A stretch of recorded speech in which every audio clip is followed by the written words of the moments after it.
sit in the vibrational quality of your sound.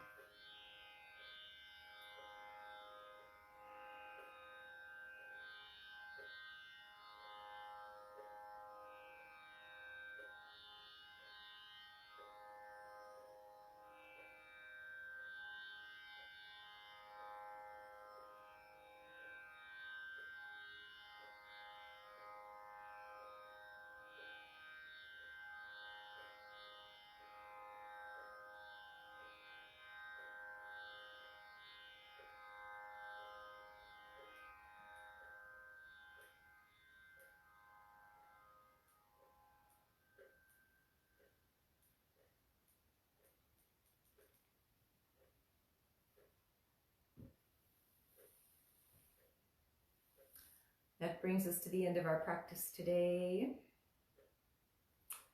I encourage you to use your viveka, your discernment, to make good evaluation.